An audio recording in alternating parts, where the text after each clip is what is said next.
वक्रतुंड महाकाय सूर्यकोटि समप्रभ निर्विघ्नं कुरु मे देवो सर्वकार्येषु सर्वदा என்னாருடைய சிவனே போற்றி என்னாட்டவர்க்கும் இறைவா போற்றி ஹரே ராம ராம ராம ஹரே ஹரே ஹரே கிருஷ்ண கிருஷ்ண கிருஷ்ண ஹரே ஹரே ஓம் சகனா பவது சகனௌ புனக்து சக வீர்யம் கரவாவஹை தேஜஸ்வினாவதீதமஸ்து மா வித்விஷாவஹை.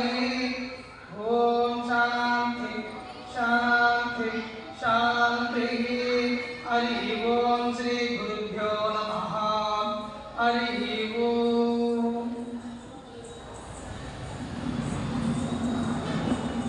அன்புள்ளம் கொண்ட ஆன்மீக அன்பர்களே,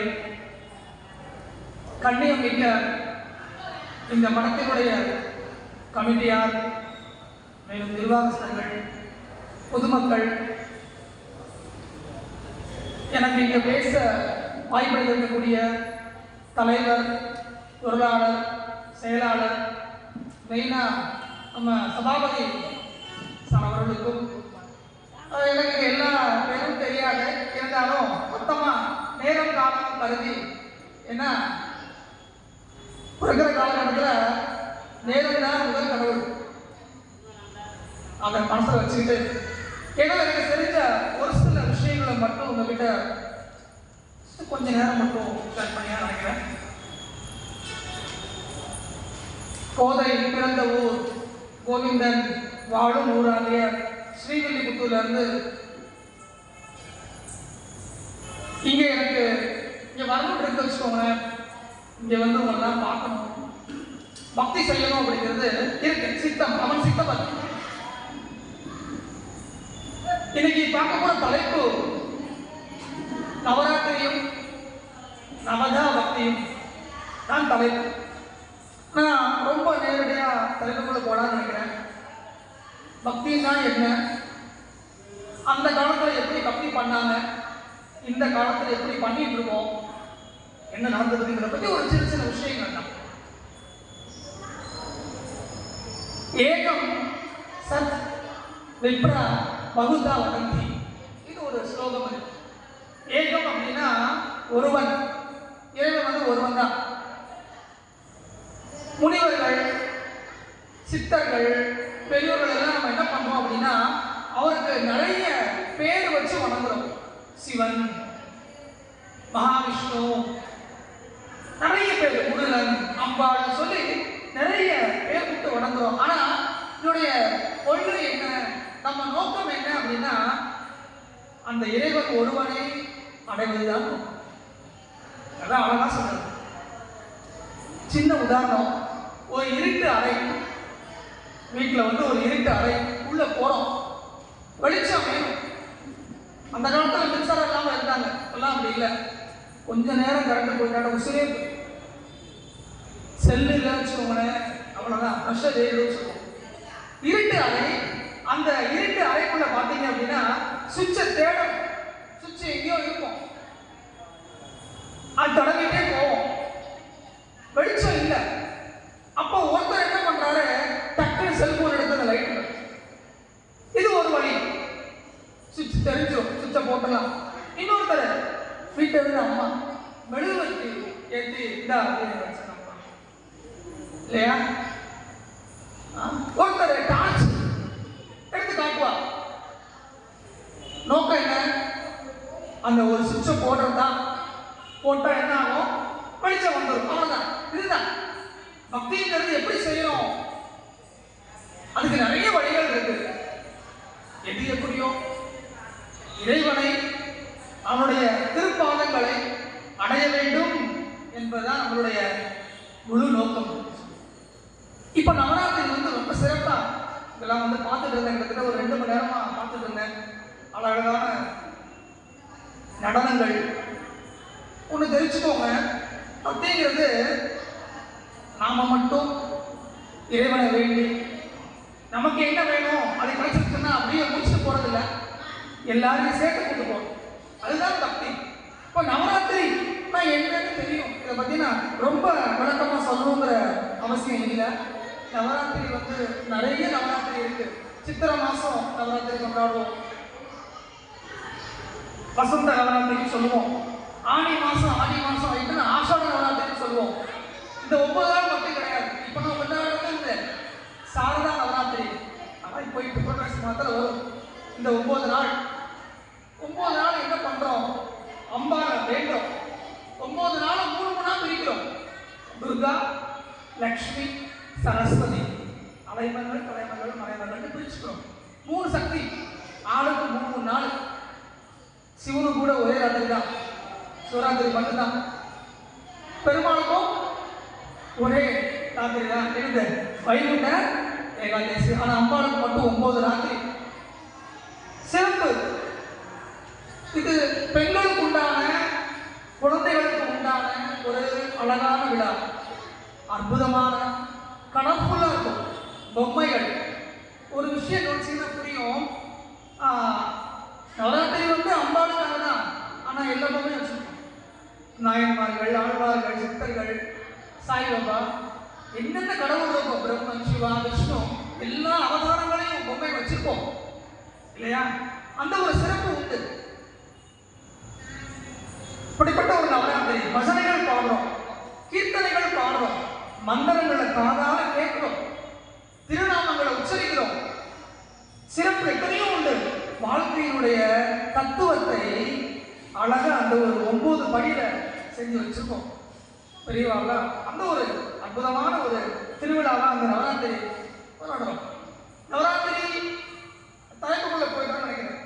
நவராத்திரி ஒரு பக்கம் கொண்டாடுறோம். 9 நாளும் அம்பாளுடைய ஆற்றலை கொண்டாடுற ஒரு விழா இந்த நவராத்திரி.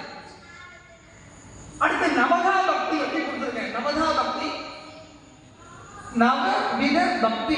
இறைவனை மனிதர்களாகிய நாம் எவ்வாறு அடையலாம், அதுக்கு உண்டான 9 வழிகள். அதுதான் இந்த நவதா பக்தி அப்படின்னு சொல்றாங்க. நவவித பக்தி. புராணங்கள் எத்தனையோ இருக்கு. புராணங்கள் பார்த்தீங்கன்னா 18 புராணங்கள் சொல்றாங்க. அதையும் 6 பிடிக்கிறோம். பிரம்மாவுக்கு 6, மகாவிஷ்ணுக்கு 6, சிவனுக்கு 6, 18 புராணங்கள், இதிகாசங்கள் இருக்கு. அதுல பாகவத புராணம்னு ஒரு புராணம். மகாவிஷ்ணு வைணவருக்கு உரியது. பெருமானுடைய அவதாரங்கள், லீலைகள், மெயினா கிருஷ்ணரை பத்தி இதுல அழகா சொல்லுவாங்க. எப்படிலாம் அவங்க எழுதிருக்காங்க, அவருடைய வரலாறு, பக்தர்களுக்கு எப்படி முக்தி கொடுத்துருக்காங்க, அதை பத்தி அந்த பாகவத புராணம்ங்கிறது தெள்ள தெளிவா அழகா சொல்றாங்க. அப்போ அந்த 9 வழிகள் என்னென்ன? இப்போ நவராத்திரி 9 நாள் டெய்லி என்ன பண்றோம்? திருநாமங்களை கேட்கணும்.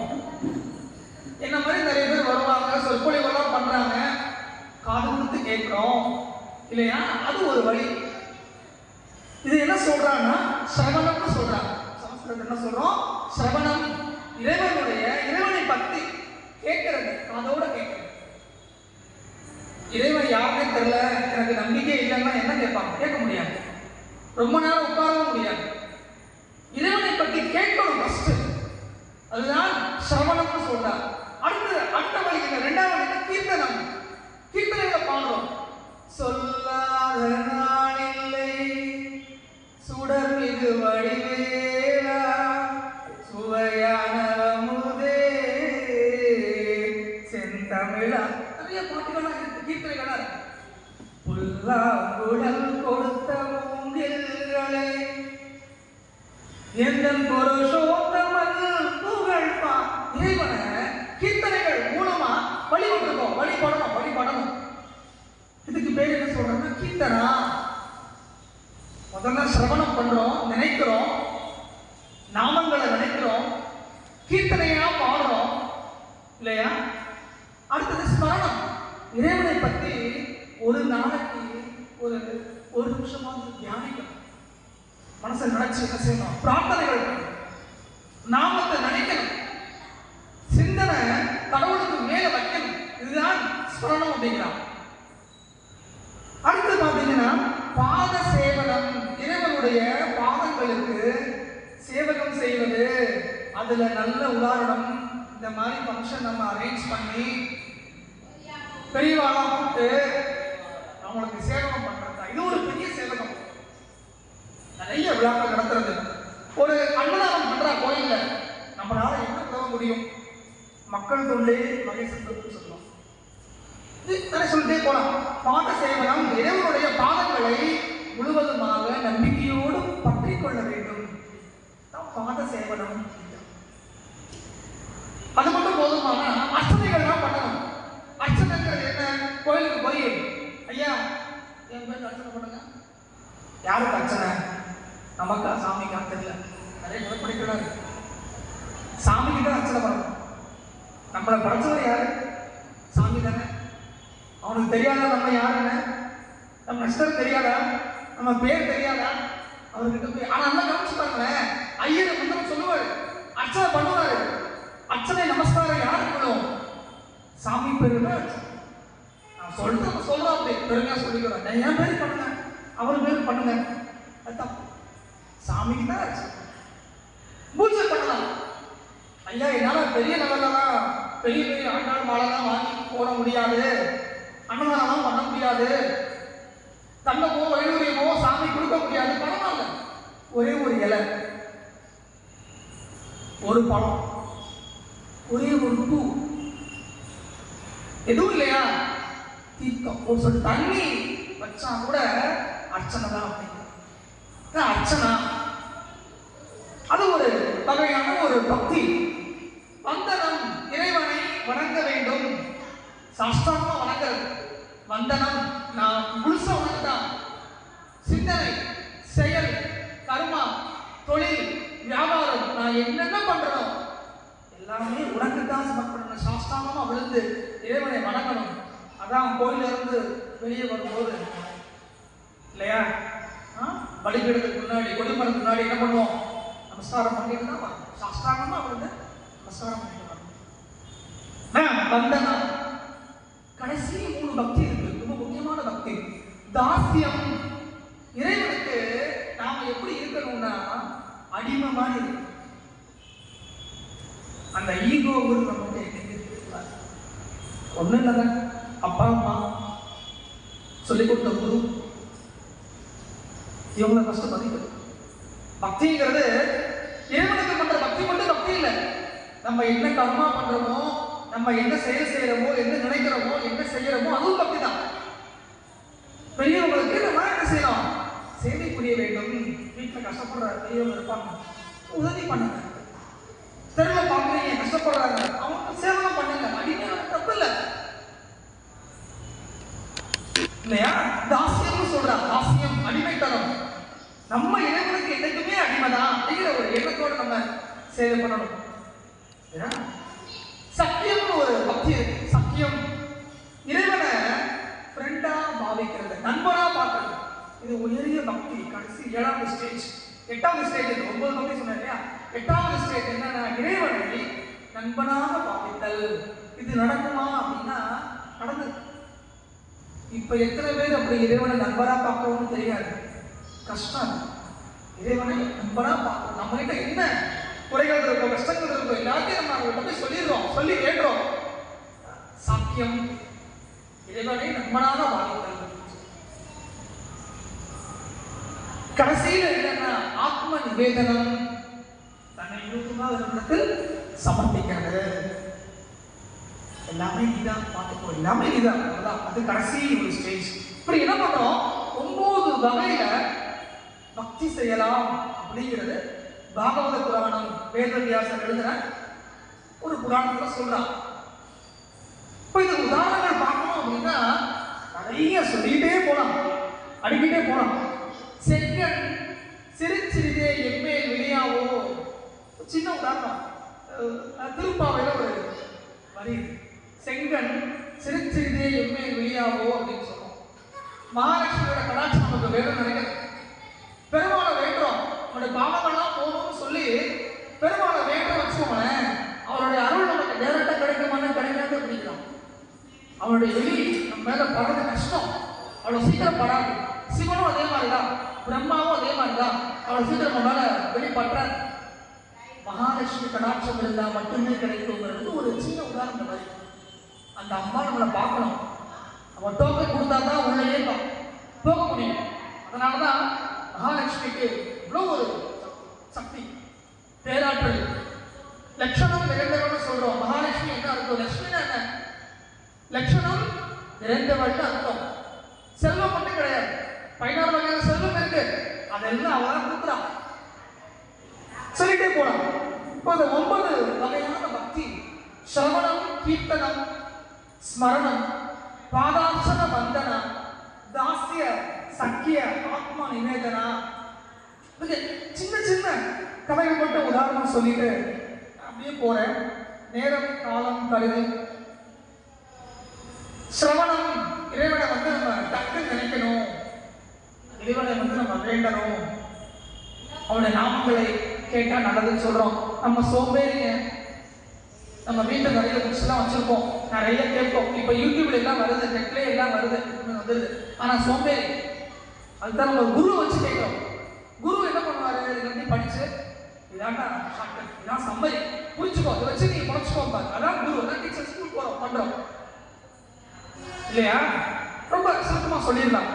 சர்வ காலேஷு சர்வேஷு தேவானம்ச சர்வேஷ சர்வாபிஷேகம் சர்வ புண்ணியம் ஆப்பியதேன்னு ஒரு ஸ்லோகன் இருக்கு. அதாவது எல்லா காலத்திலையும் நம்ம தேவர்களுக்கு நம்ம அபிஷேகம் பண்றோம் இல்லையா, கோயில் அர்ச்சனை அபிஷேகம் எல்லாம் பண்றோம் இல்லையா, எல்லா அபிஷேகம் பண்றதுக்கும் எது சமானம்? இத்தனை அபிஷேகம் பண்ணா நமக்கு என்ன புண்ணியம் கிடைக்குமோ, இறைவனுடைய நாமத்தை ஒரு முறை சொன்னாலே கிடைக்குங்கிறதா பொருள்.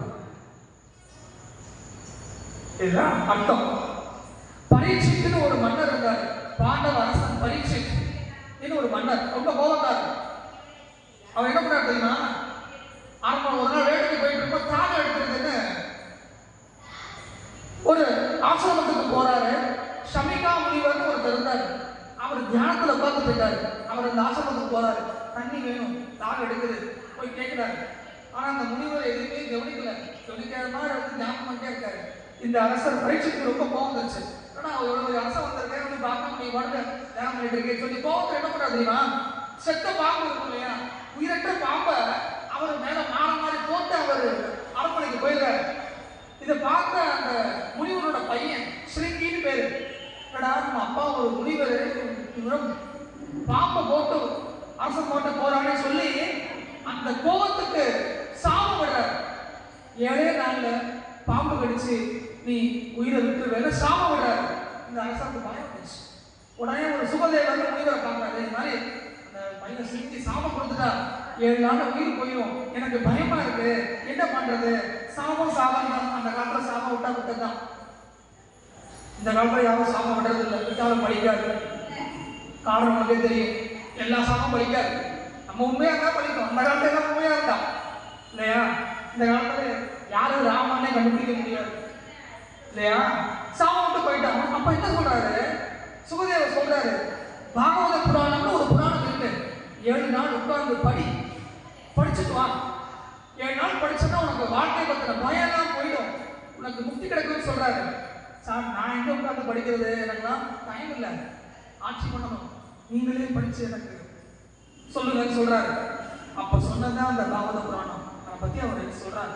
அதை கேட்ட அந்த பரீட்சைக்கு 7 நாளுக்குள்ள சாவை பத்தின பயம் போயிடுது, வாழ்க்கை பத்தின பயம் போயிடுது. இதுதான் வாழ்க்கையை எப்படி வாழணுங்கிறத பத்தி கிருஷ்ண பரமாத்மா, அதாவது மகாவிஷ்ணுவோட லீலைகள் எல்லாம் அதுல சொல்றாரு. வாழ்க்கைனா இப்படிதான் தத்துவம், இப்படிதான் இருக்கணும், இப்படிதான் போகணும், ஒரு நாள் பிறந்தா எனக்கு தான் ஆகணும் பத்தி நான் பயப்படாம. இப்போ இறைவனுடைய நாமத்தை கேட்கறதுங்கிறதே போதும், பெரிய விஷயம். ஒன்றும் பண்ண வேணாம் சார், சிரவணம். அடுத்த கீர்த்தனம். கீர்த்தனம்னா பாடல்களை பாடல் வடிவமாக பாடிக்கிட்டே இருக்கணும், அடிக்கடி பாடணும், அடிக்கடி கேட்கணும் அப்படின்னு சொல்றோம். இப்ப செல்போன்ல ரிங்டோனோட வச்சிருக்கான், நமச்சிவாயம் வாழ்க, நாதன் தாழ் வாழ்க, இடத்துல கேட்கிறோம். இருக்கு, பக்தியும் இருக்கு, சுத்தமாக தான் அணுகி போட நினைக்கிறேன். நிறைய பேர் நல்ல நல்ல பாட்டு, சஷ்டி கவசம் டெய்லி பாடணும் சொல்றோம், கந்த புராணம் கேட்கணும் சொல்றோம், பெரிய புராணம் திருப்புகள் எல்லாம் பாடுங்கன்னு சொல்றோம். கீர்த்தனைகள் மூலியமாக நம்ம இறைவன்கிட்ட அடைய முடியுங்கிறது நல்ல நிறைய உதாரணம். அந்த நல்ல உதாரணம் என்னன்னா நாரத முனிவர். நாரதர் தெரியும் இல்லையா? நாரத கழகம் நன்மையில் முடியும். பிரம்மாவோட பையன் தான் நாரதர். நம்மள மாதிரிதான் ஒரு இடத்துல இருக்க மாட்டார், சுத்திட்டே இருப்பார். பூலோகம் சொர்க்கலோகம்னு தேவலோகம் ரவுண்ட்ஸ் போயிட்டே இருப்பார். ஏன்னா அவருக்கு அடுத்த சாபம். ஒரு இடத்துல ஒரு அரசர், தக்ஷன் ஒரு அரசர் கொடுத்த சாபத்தால சுத்திக்கிட்டே தான் இருக்கணும். கையில மகதி வீணர். அவர் எந்நேரமும் நாராயணா நாராயணா நாராயணா நாராயண பாராயணத்தான் பண்ணிக்கிட்டே இருப்பார் இல்லையா? அவரை மாதிரி இந்த பாடி பக்தி செய்ய முடியுமானா ரொம்ப கஷ்டம். இன்னொன்று தெரியுமா? அவரோட கழகத்தில் வந்த அவதாரம் தான் ராம அவதாரம். பெருமாளுக்கே நாரதர் சாபம் கொடுத்தார், உன் மனைவி விட்டு பிரிஞ்சு இவ்வளவு அவதாரம் எடு, பிரிஞ்சு இருப்பேன்னு சொல்லி சாபம் தான் ராம அவதாரம். இவ்வளவு பெரிய அவதாரம் தான் நாரதர். பாட்டு மூலியமா கூட நம்ம இறைவனை அடைய முடியுங்கிறதுக்கு அவரை விட ஒரு நல்ல உதாரணம். 64 கலைகளையும் கற்றவர், சிரஞ்சீவி. அவரை பத்தி பேசணும்னா இன்னும் 1 மணி நேரம் ஆகும், எல்லாம் புரிஞ்சு முடியும். எப்படி இதுதான் கீர்த்தனை. 3வது பக்தி என்ன அப்படின்னா ஸ்மரணம். இறைவனை நாம் நினைத்துக் கொண்டே இருக்கிறது இல்லையா? பக்த பிரகலாதன் கதை எல்லாரும் கேள்விப்பட்டிருப்பீங்க. இரண்யகசிபுன்னு ஒரு அரக்கன், அவனுக்கு பிறந்த ஒரு பையன் பக்த பிரகலாதன் இல்லையா? ஹரி ஹரி ஹரி ஹரி ஹரின்னு ஓம் நமோ நாராயணாங்கிற மந்திரத்தை சொல்லிக்கிட்டே இருப்பாரு இல்லையா? அது அப்பாவுக்கு கொடுக்கல, ஏன்னா அவன் அரக்கன். நீ அரக்கன் குளத்தை இருந்துட்டு அசர குளத்தை நீ சொல்லாம என் பேரை சொல்றது, நீ என்ன சொல்ற? என்ன ஹரியோட பேரை சொல்றீங்க? என்ன அவன் அந்த சின்ன பையனை நிறைய வாட்டி கொல்றதுக்கு கூட முயற்சி பண்ணியிருக்காரு. ஆனா எங்க நீ கூப்பிடுற ஹரிய இப்ப இங்க வர சொல்லு, எங்க இருக்காரு சொல்லு, என்னாட்டு இருக்காருன்னு சொல்றான். தூண்ல இருந்து வருவாரா? தூணை காட்டுறாரு, அதுல இருந்தும் வருவாரு. தூண்ல இருந்து வந்தா அதான் நரசிம்ம அவதாரம். பக்த சின்ன பையன் நாமத்துக்கு அந்த ஹரிங்கிற நாமத்துக்கு அவன் நினைச்சுட்டே இருக்கான் மனசுல. ஹரி ஹரி ஹரி நினைச்சுட்டே சதா சதாலும் நினைச்சதுனால அவரே வர்றார். நம்மளுடைய பக்தர் கஷ்டப்படுறான்னு பூலோகத்தில் அவதாரம் எடுக்காம பிறந்து வந்தா 10 மாசம் லேட் ஆகும் இல்லையா? அவனுக்கு அருள் புரியறதுக்கு 10 மாசம் லேட் ஆகும்ட்டு டைரக்டா குதிக்கிறார். ஒரு பிரதோஷ காலத்துல காலையிலே இல்லை, சாயந்தரமும் இல்லை, மேலையும் இல்லை, பூமியிலே இல்லை, ஆஸ்பத்திரி இல்லைன்னு சொல்லி இரண்யகசிபுவை மடியில வச்சு பதம் பண்றாங்க. ஒரு பக்த பிரகலாதன். நம்மெல்லாம் அப்படின்னா இருக்க முடியுமா அப்படின்னா ரொம்ப கஷ்டம். ஏன்னா நம்ம ஒரு விஷயம் கேட்குறோம், கோயிலுக்கே போறோம்னா கூட அங்க இருந்து ஒரு கோவில் வைப்ரேஷன் பண்ண வச்சிருப்போம். கால் பாக்கெட்டுக்குள்ள அப்படியே செல்லு அதுவும் சாய் விட்டுப்போம், செல்லு அதுவும் யாரு முதலாளி போகணும். நான் சுவிட்ச் ஆஃப் பண்ணிட்டே போயிடுவேன், தூங்க விட மாட்டான். அலுவலகம், தொழில், வியாபாரம் அதுவும் இருக்கு ஒரு பக்கம். நம்மளாம் அந்த அளவுக்கு போக முடியாது. இருந்தாலும் அவருடைய வரலாறு கேட்கறது ரொம்ப புண்ணியம். இப்படிலாம் இருக்கிறாங்க, கண்டிப்பா தெரிஞ்சுக்கணும். இங்க சின்ன குழந்தைகள்லாம் இல்லை, பெரியவங்க மட்டும்தான் உட்காந்துருக்கிறீங்க. உங்க எல்லாருக்குமே இந்த ஒரு சில விஷயங்கள்லாம் தெரிஞ்சிருக்கும் நினைக்கிறேன். ரொம்ப சுருக்கமாக தான் போய்கிட்டு இருக்கேன். சரி, பிரகலாதன். இன்னொரு விஷயம், கர்நாடகாவில் நாரதருக்குனே தனி கோயிலுமே இருக்கு. அவருக்குன்னு தனி கோயிலாம் போடுவான்னு சொல்லுவான்.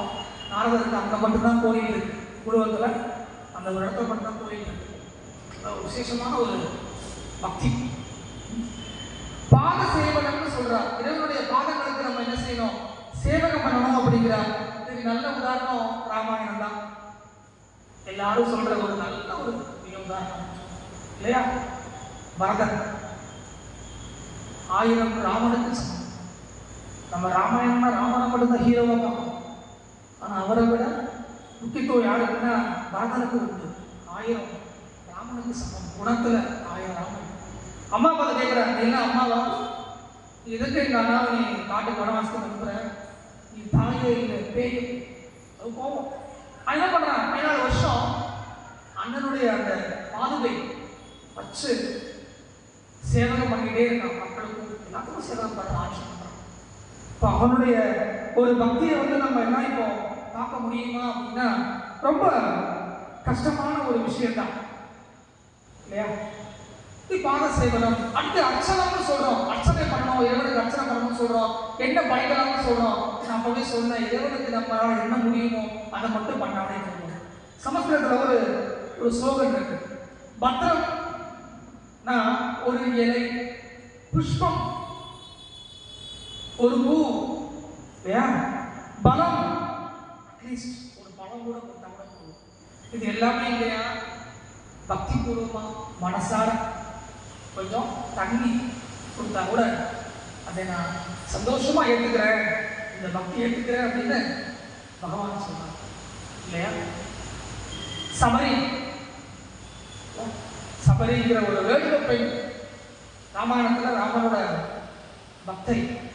வேடுவ பெண் ரொம்ப நாளாக ராமனோட தரிசனத்தை தான் காத்திருக்கான். அவன் என்ன பண்றா, ஒரு நாள் வடக்கு ஆசிரமத்தை போய் சேவை பண்ணிட்டு இருக்கும்போது அந்த வழியா ராம லட்சுமணன் வர்றாங்கன்னு கேள்விப்படுறா. என்ன பண்றா, அவரோடி போய் அந்த ஒரு பெரிய பழத்தை சுவைத்து பார்த்து எது சுவையா இருக்கோ அந்த பழங்களை எல்லாம் சாப்பிட்டு பார்த்துட்டு அந்த ராமனுக்காக சேர்த்து வைக்கிறார். ராமன் அந்த பக்தியோட ஏற்றுக்கிறான். இல்ல நமக்கு என்ன முடியுமோ அதை இறைவனுக்கு பக்தி பூர்வமா படிச்சாலே போதுமானதுன்னு சொல்றாங்க. அர்ச்சனா அப்படின்னு சொல்றோம். இறைவனை வணங்க வேண்டும் சொல்றோம். வந்தனான்னு சொல்றோம். இறைவனை வணங்க வேண்டும். மகாபாரத அக்ரூரர் ஒரு அமைச்சர், கம்சனுக்கு கீழே கம்சோட அமைச்சர் அக்ரூரர் அப்படின்னு பேரு. உங்களுக்கே தெரியும், கம்சன் வில்லன். கிருஷ்ணரை கொல்றதுக்கு நிறைய முயற்சி பண்றாரு. அப்போ என்ன பண்றாருன்னா, ஒரு வாட்டி அக்ரூரை கூப்பிடுறாருங்களா, நீ போய் நேரா கிருஷ்ணரை அழைச்சிட்டு வா, தனுர் யஜ்ஞம் நடத்துவோம், வில் போட்டு அப்போ அதுல கூட்டுவான், நைஸா போய் கூட்டு வந்துடு, அதுல வச்சு நம்ம வதம் பண்ணிடலாம்னு ஒரு கெட்ட எண்ணத்தோடு அக்ரூரை தூத அனுப்புறான் கம்சன். பிருந்தாவனத்துக்கு அக்ரூரர் போறாரு. அக்ரூரர் போய் என்ன பண்றாரு அப்படின்னா, அந்த கிருஷ்ணரை பார்க்கிறாரு. அக்ரூரர் இல்லையா, கிருஷ்ணரை பரமாத்மா பார்க்கிறாரு. அவரோட அழகு மேல மயங்கி நிற்கிறாரு. அக்ரூருக்கு என்ன எண்ணம் அப்படின்னா, கிருஷ்ண பரமாத்மாவோட விஸ்வரூபத்தை நம்ம பார்க்கணும், மகாவிஷ்ணுவோட விஸ்வரூபத்தை நம்ம பார்க்கணும், பக்தி பண்ணணும். ஒரு முறையாச்சும் வாழ்க்கையில அவருடைய பாதம் அவன் மேல விழாத கால் தூசு விட்டோட போதும். அவர் நடந்து போற அந்த பாதச்சோடு இருந்த அந்த தூசு மனம் இருக்கு இல்லையா, அது நம்ம மேல வந்தா கூட சந்தோஷமா நான் கேட்டுக்கிறேன் அப்படின்னு சொல்றாரு. அந்த ஒரு எண்ணம் அவருக்கு இருக்கு. அங்க போய் தேர்ல போய் கிருஷ்ணர்கிட்ட இந்த விஷயம் சொல்றதுக்காக போய் நிற்கிறாரு. கிருஷ்ணர் புரிஞ்சுக்கிட்டாரு அவருடைய பக்தி. அவரை பத்தி கிருஷ்ணருக்கு தெரியும். அவன் நல்லவன், அக்ரூரர் இருக்கிறது நல்லவன் தெரியும்.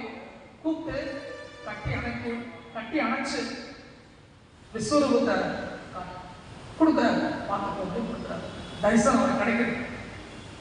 பரவாயில்ல, கம்சன் அனுப்பியிருக்கான், அனுப்பிதான் நீ வந்திருக்க. இருந்தாலும் நான் கண்டிப்பா அங்க கம்சனை, தீய செயல்களை, சக்திகளை நான் ஒரு நாள் கண்டிப்பா அழிப்பேன். அதுக்கப்புறம் நீ என்னோட சந்தோஷம் ஐக்கியமாகலாம் அப்படின்னு சொல்லி அனுப்புறாரு. இவரோட பக்தி இல்லையா, இறைவனை வந்தனம் பண்ணணும் பெரிய விஷயம். தாசியம் அப்படின்னா இறைவனுக்கு நாம் அடிமை என்று உணர்கிற ஒரு பக்தி நிலை.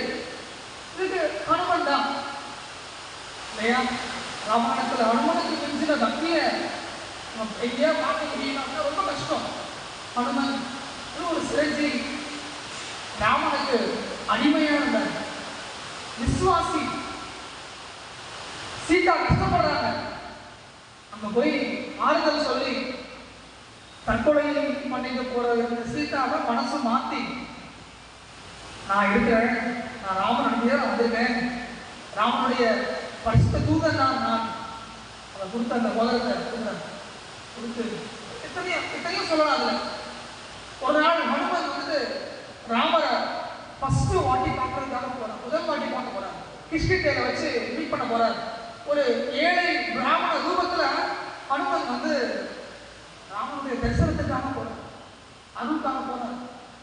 அப்ப ராமனே பேசிக்கிறார், அந்த மாதிரி ஒரு நல்ல பக்தனை நான் ராமனை நான் பார்த்ததே இல்லையே. அவரே அளவுக்கு பக்தன் பக்தி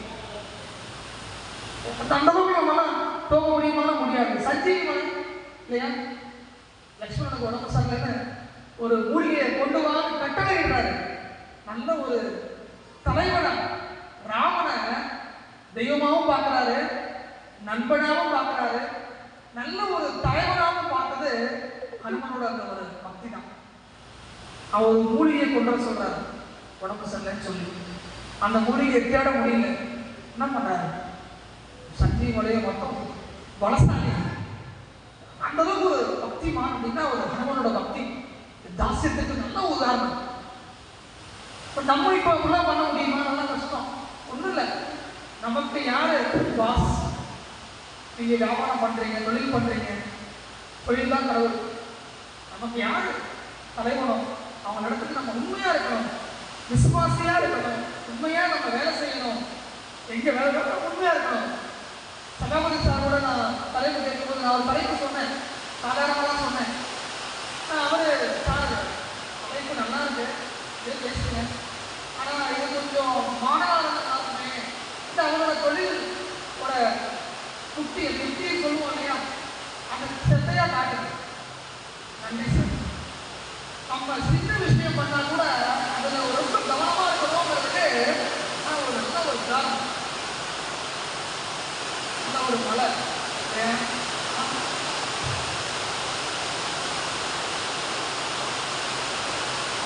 அடுத்த 8வது பக்தி என்னன்னா சத்தியம் அப்படின்னு சொல்றாங்க. சத்தியம் அப்படின்னா தேவனோடு நட்பு செய்யறது இல்லையா. நல்ல உதாரணத்துக்கு பார்த்தீங்கன்னா மகாபாரதம். கிருஷ்ண பரமாத்மா தேரோட்டியா சாரதியா அர்ஜுனனுக்கு நல்ல ஒரு வழிகாட்டியா இறைவனா இருக்கிற ஒரு இருந்து பண்றாரு. தேரோட்டி சாரதி பார்த்தாம எனக்கு என்ன பண்ணவும் தெரியல, சண்டை போடுறது எல்லாம் சொந்தக்காரங்க, அவங்க இருந்து என்னால எப்படி போடுறது, உயிர் பணி நிறைய என்ன பண்றது அப்படின்னு அவர்கிட்ட ஒரு வழி கேட்கிறார், வழிமுறை கேட்கிறார். அப்ப அந்த கிருஷ்ண பரமாத்மா வழிகாட்டுறாரு, என்னை பற்றி கவலைப்படாத, என்னை இறைவனா ஏற்றுக்கோ, நண்பனா நம்பு, நான் இருக்க உனக்கு, நீ இப்படி செய் அப்படி செய்யு உபதேசம் பண்றாரு. பகவத்கீதையா நமக்கு கிடைச்ச ஒரு உன்னதமான ஒரு படைப்பு. அதுல சொல்லாத ஒரு விஷயங்களை நம்ம சொல்ல போறோம்னா அதை தாண்டிலாம் ஒண்ணுமே இல்லை. நல்லதோ கெட்டதோ நமக்கு நண்பர்கள் தேவை. கண்டிப்பா நம்ம ஷேர் பண்றதுக்குன்னு கண்டிப்பா நண்பர்கள் வேணும். அது இறைவனா இருந்தா அதோட ஒரு பெரிய பக்திங்கிறது விஷயம், நல்ல விஷயங்கள் எதுவுமே இருக்க முடியாது நினைக்கிறேன் இல்லையா. கடைசியா ஆத்ம நிவேதனம், ஆத்மாவையே இறைவனுக்கு முழுசா தரம். இதான் நம்ம என்ன சொல்றோம்னா ஆத்ம நிவேதனம்னு சொல்றோம். மகாபலின்னு ஒரு அரசர் இருந்தார். மகாபலி அப்படின்னு ஒரு அரசர், ஆட்சியில சிறந்த அரசர், வீரத்துல ரொம்ப பெரியவர், மக்களுக்காக எதை வேணாலும் பண்ணுவார் இல்லையா. மகாபலின்னு ஒரு அரசர் 3 லோகத்தையும் அவர் வந்து ஆட்சி பண்றாரு. இந்திரலோகம், தேவலோகம், என்னென்ன லோகம் இருக்கோ எல்லா லோகத்தையும் அவர் வந்து ஆட்சி பண்ணும்போது அப்போ சுக்கராச்சாரியார் அவர் கூடவே இருக்க வழிகாட்டுறது யாருன்னா குரு சுக்கராச்சாரியார் வழிகாட்டுறாரு. ஆனா கொஞ்சம் அவருக்கு இவருக்கு வந்துட்டு ஆணவம் ஜாஸ்தி. மகாபலிக்கு பொறுத்தளவு நிறைய செய்வார். மக்களை வந்து எதாவது கேட்டாச்சுன்னா போதும், எனக்கு இந்த விஷயம் இல்லை, இந்த உதவி பண்ணுங்க, உதவி கேட்டு யார் வந்தாலும் இல்லைன்னு சொல்ல மாட்டார். கொடுத்த வாக்கை நிறைவேற்ற ஒரு அரசர் அப்படின்னா ஒரு மகாபலி தான். ஆனா அவர் கொஞ்ச நாள் கழிச்சு சுக்கராச்சாரியோட வழிகாட்டுதலோடு ஆணவத்துல அழிஞ்சு போன ஒரு அரசன் அப்படின்னா மகாபலி தான் இல்லையா? அப்போ வந்துதான் அந்த வாமன அவதாரம்னு சொல்றோம். மகாவிஷ்ணு அவதாரம் பண்ணி மகாபலியோட ஆணவத்தை அழிக்கிறதுக்காக பக்தி சொல்வமா இருக்கிறார். அதுதான் வாமன அவதாரம் இல்லையா? சின்ன ஒரு பிராமணன் குட்டையா தான் இருப்பார். வாமனன் குட்டையா இருப்பார். ஆனா அவருடைய பவர்ஃபுல். அவர் வந்து அவரோட அடுத்து 3 அடி மண் எனக்கு வேணும் அப்படின்னு அவருடைய யாசம் கேட்கிறார். யாகம் நடந்துட்டு இருக்கு. மகாபலி சக்கரவர்த்தி பார்த்துருக்காரு. அவர்கிட்ட போய், நான் ஒரு ஏழை, எனக்கு ஒரு 3 அடி மண் மட்டும் எனக்கு கிடைக்குமா? எது கேட்டாலும் நீ கொடுக்குற அரசன்னு கேள்விப்பட்டேன், கிடைக்குமா? எனக்கு கொடுக்கலாமாங்கிறார். கொடுக்குற உடனே வாங்கிக்கோங்க அப்படிங்கிறாரு. பரவாயில்ல, அதை அர்க்கியம் விட்டு கொடுங்க அப்படிங்கிறாரு. பொதுவா அர்க்கியம் விட்டுட்டு நம்ம ஒரு தானம் கொடுத்தோம்னா அதை கண்டிப்பா செஞ்சு ஆகணும். அதுல இருந்து மீற முடியாது. தேவர்களுக்கு அதுதான் பண்ணுவாங்க. நம்ம ஒரு தானம் பண்றோம்னா சாதாரண பண்றதுங்கிறது வேற, ஆனா அர்க்கியம் விட்டு பண்ணணும் அப்படிங்கிறது வேற. அப்போ சுக்கராச்சாரியர் வந்து புரிஞ்சுக்கிட்டாரு. இவர் வந்தவரை பார்த்தா ஒரு யாசகன் மாதிரி தெரியல, சாதாரண ஆள் மாதிரி தெரியல, ஏதோ ஒரு சூழ்ச்சி இருக்கு, நீ யோசிச்சு பண்ண அப்படின்னு.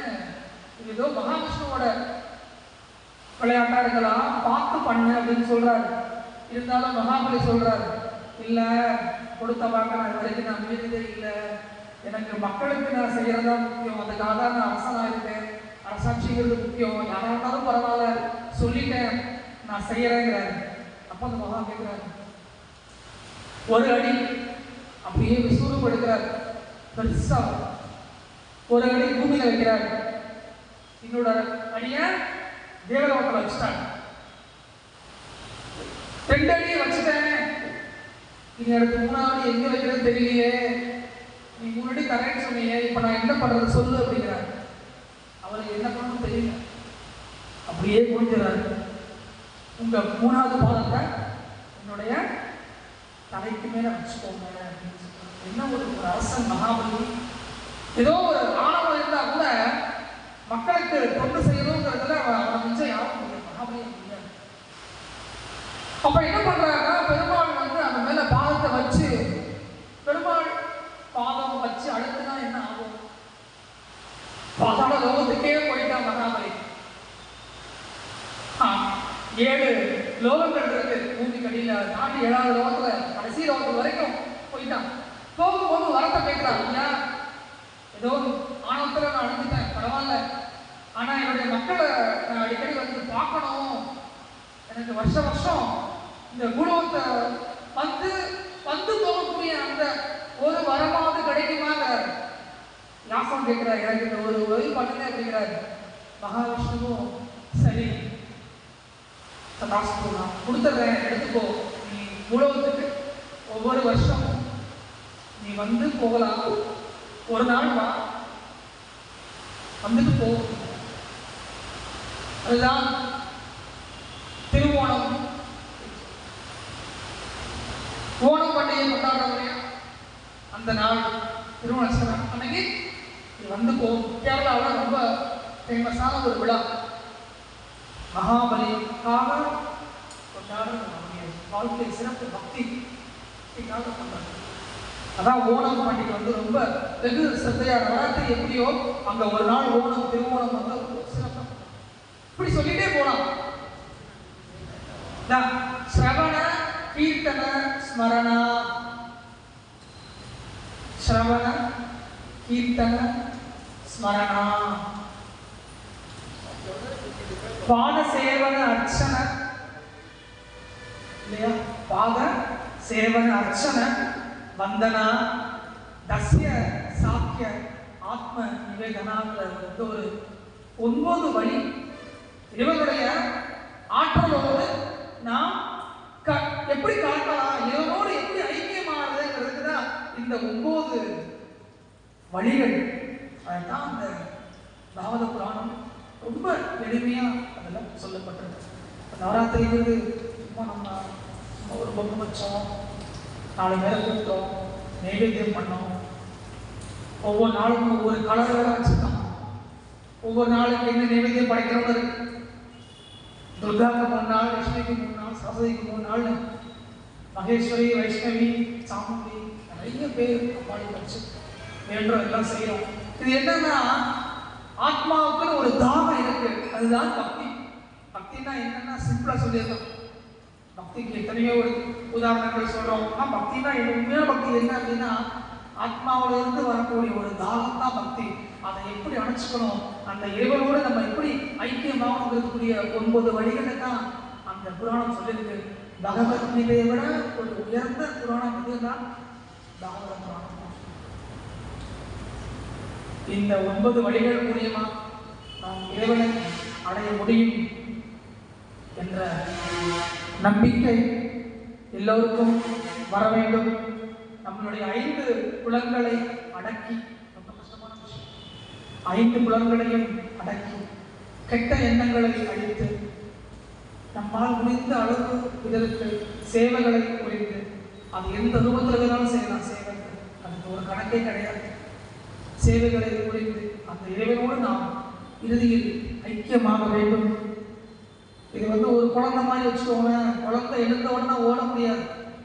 குழந்தைன்னா பிறந்து தவழ்ந்து அப்புறம் மெதுவாக எடுத்து வச்சு நடந்து அதுக்கப்புறம் பெருசாகி வாழ்க்கையை வாழ முடியும். அதே மாதிரி தான் எடுத்த உடனே தான் நம்ம ஆன்மீகத்தில் போக முடியுமானா இல்லை. பக்தி வேற, ஆன்மீகம் வேற.